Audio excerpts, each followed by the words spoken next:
दीदी को क्यों भेज दिया आपने? मुझे सिखाने की जिम्मेदारी उनकी थी ना। और कोई नहीं सिखा सकता क्या तुम्हें? हम बनाएंगे तुम्हें कुशल गृहिणी। हम सिखाएंगे घर गृहस्थी के गुण।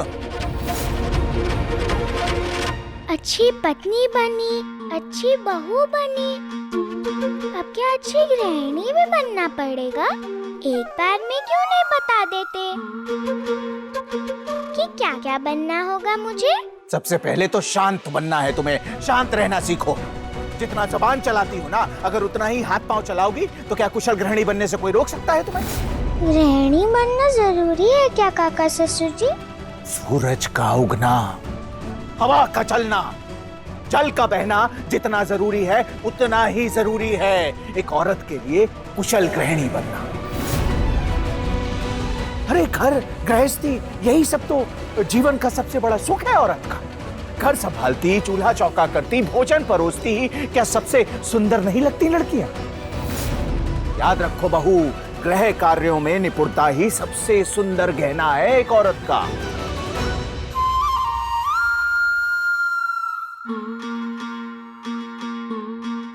क्या ये सुंदर नहीं लग रहे हैं मुझ पर? क्या ये असली गहने नहीं है? मैं छोटी हूँ, चीजें खो ना दूं, इसीलिए आपने नकली गहने दिए थे ना काका ससुर जी? गहने भी 100% खरे दिए हैं तुम्हें और सबक भी 100% खरा ही दे रहे हैं तुम्हारे काका ससुर। अरे जमींदारों की शान पे धब्बा लगे, ये पहले होने दिया है क्या कभी जो अब होने देंगे?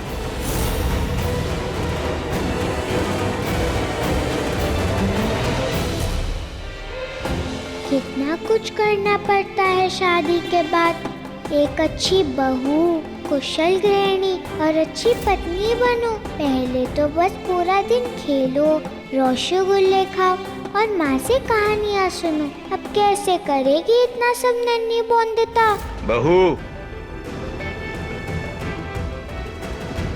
ये लो बहू, आज से ये है असली गहना तुम्हारा।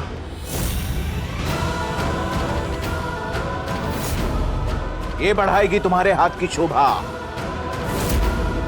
इसकी धनक से बनोगी तुम एक कुशल गृहिणी। बस ये समझ लो बहू, तुम्हारे जीवन का एक नया अध्याय शुरू होने जा रहा है आज से।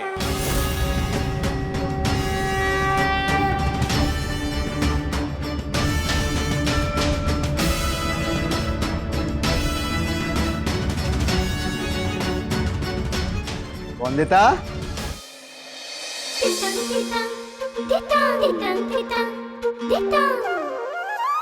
कुछ लाया हूं तुम्हारे लिए। दिखाइए ना, रसगुल्ले हैं? कोई खिलौना लाए हैं? वंदिता, ना खाना है ना खिलौना है।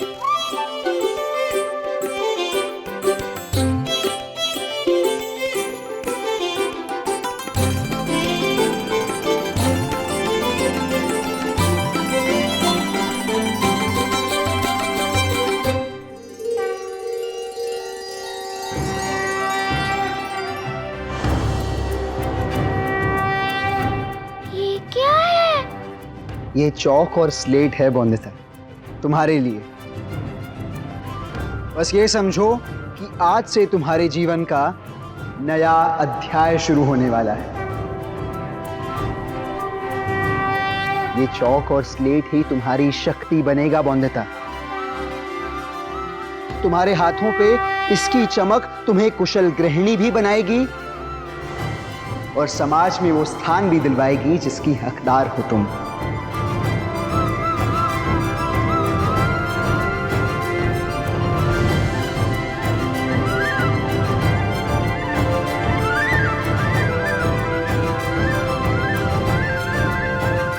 वंदिता, ये चौक और स्लेट वो राह बनेगी जिस पर चलकर तुम अच्छी और ऊंची, बहुत ऊंची मंजिलों पर पहुंचोगी। लो, इसे पकड़ो।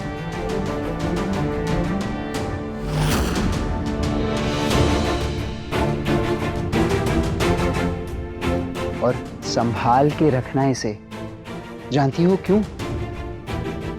क्योंकि ये ही तुम्हारा असली गहना है।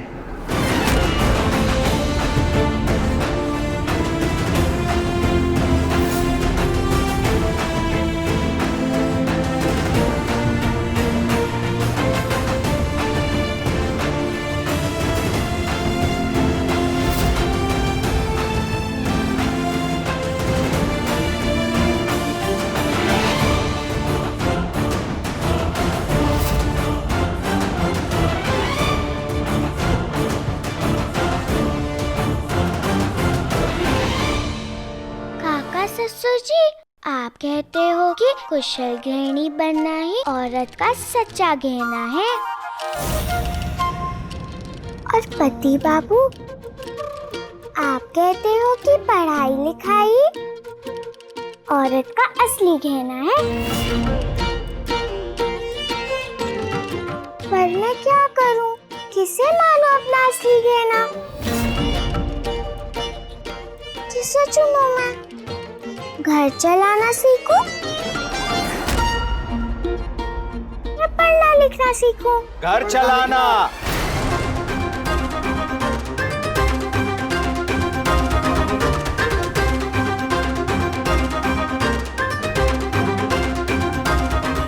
पढ़ना लिखना और कुशल गृहिणी में से एक को चुनना हो तो बहुत मुश्किल लग रहा है मुझे।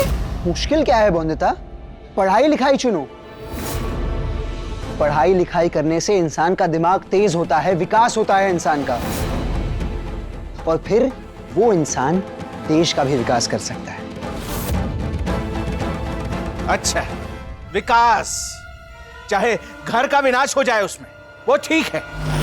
अरे बहू, गृह कार्य सीखकर ही तो गृहिणी को एक नया रूप मिलता है, नया आयाम मिलता है। गृहिणी संपूर्ण बनती है। तुम सुंदर घर बना सकती हो। अगर पढ़ाई लिखाई करोगी ना बोंदिता, तो पूरे देश को सुंदर बना सकोगी तुम। अच्छा, और घर का क्या? घर भी तो गृहिणी से ही सुंदर बनता है कि नहीं? अरे घर ही ना सुंदर हो तो देश सुंदर बना के कोई तमगा मिल जाएगा क्या? बोंदिता, अगर पढ़ाई लिखाई नहीं करोगी तो इंसान और पशु में कोई फर्क रह जाएगा क्या? हाँ, जानती हो ना अनपढ़ लोग को कैसे हाँकते हैं पढ़े लिखे और ताकतवर लोग। भूखे पेट भजन ना होए गोपाला। सुना है ना, बिन खाना न पूजा और ना कोई और काम दूजा। बोंदिता, पढ़ लिख कर तुम एक डॉक्टर बन सकती हो, इंजीनियर बन सकती हो, वैज्ञानिक बन सकती हो, बैरिस्टर बन सकती हो। मेरी तरह बनना चाहोगी बोंदिता? बैरिस्टर बाबू। तुमने बैरिस्टर बन के कौन सा तीर मार लिया बैरिस्टर बाबू? बहू, अरे कुशल गृहिणी बनकर अच्छी पत्नी बन सकती हो, अच्छी बहू बन सकती हो, मां बन सकती हो। अरे इससे बड़ी पदवी होती है क्या कोई औरत के लिए? शायद ना हो काका, पर पढ़ लिख कर तो पूरी दुनिया देख पाएगी, आसमान छू सकती है बोंदिता।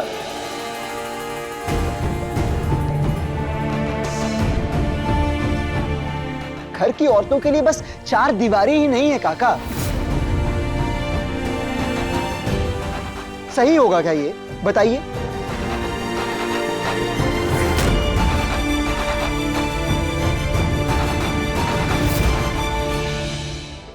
क्यों?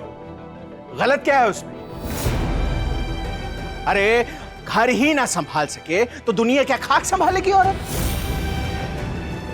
पति, बच्चे, भाई बहन, घर के बड़ों को ही अगर खुश ना कर सकी तो आसमान छूने की जगह पाताल लोक में ना समा जाएगी औरत।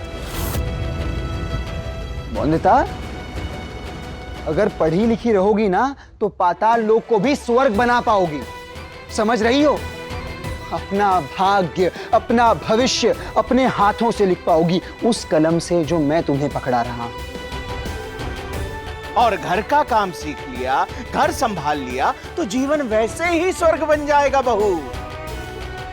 इसलिए सोचो मत कि कुशल गृहिणी बनने की राह में अपना अगला कदम आगे बढ़ाओ। नहीं बोंदिता, तुम्हारा अगला कदम पढ़ाई लिखाई की ओर ही बढ़ेगा। नहीं, बहू का अगला कदम रसोई घर की ओर बढ़ेगा। नहीं बोंदिता, ई और गणित सीखोगी। पहले रसोई घर का काम सीखना होगा, पूजा पाठ की विधि सीखनी होगी, उसके बाद। बोंदिता, तुम वही सुनोगी जो मैं कह रहा हूं, समझी? मास्टर जी आएंगे कल से तुम्हें पढ़ाने के लिए और तुम पढ़ाई लिखाई ही करोगी। तुम्हारा सारा ध्यान सिर्फ और सिर्फ पढ़ाई लिखाई पर होगा, ठीक है? कहीं और ध्यान भटकने ना पाए तुम्हारा, कोई तुम्हारा ध्यान भटका ना पाए बोंदिता। वाह वाह बेटा वाह, कहीं और ध्यान ना भटके। हाँ, कोई और बना दिया तुमने हमें। हमने बचपन से तुम्हारे भाइयों का ख्याल नहीं रखा, प्यार नहीं किया, शादी नहीं की, संतान नहीं है कोई, पर तुमको ही अपनी संतान माना ना, और तुम एक झटके में कोई और बना दिया तुमने हमें। काका, आप जानते हैं मेरे कहने का मतलब वो नहीं था। क्या आपके दिल को कभी ठेस पहुंचाना चाहूंगा मैं? नहीं ना। पर काका, आपको भी समझना होगा कि बोंदिता को जरूरत है पढ़ाई लिखाई करने की। मैं हाथ जोड़ता हूं आपके आगे, बोंदिता की ताकत बनिए, उसका रास्ता रोकने वाली दीवार नहीं। पर जरूरत क्या है बहू को पढ़ाई लिखाई की? अरे घर का काम, जमींदारी का काम संभालने के लिए घर में पढ़े लिखे नौकर चाकर लोग हैं कि नहीं है? और तुम हो पढ़े लिखे, बिनॉय है, सोमनाथ है, बटुक भी जाता है विद्यालय, तो बताओ और पढ़े लिखे लोगों की जरूरत है इस घर में? नहीं ना। जरूरत है तो एक गृहिणी की, इस हवेली को सुंदर घर बनाने के लिए। पर पढ़ाई लिखाई भी तो जरूरी है ना काका। पढ़ी लिखी औरत गृहिणी नहीं बन सकती, ऐसा लिखा है क्या कहीं? पढ़ लिख लेगी तो कल को गृहस्थी के साथ साथ जमींदारी भी चला सकती है ना बोंदिता। मेरा तो मानना यह है कि सरकार को शिक्षा मौलिक अधिकार बना देना चाहिए। हर लड़की को लड़कों की तरह स्कूल जाना चाहिए, पाठशाला जाना चाहिए, शिक्षा प्राप्त करनी चाहिए। कोई भेदभाव ना हो लड़के और लड़कियों में शिक्षा प्राप्त करने के लिए काका। सबका समान अधिकार होना चाहिए शिक्षा पे और उसे चुनकर तरक्की की राह पाने में भी।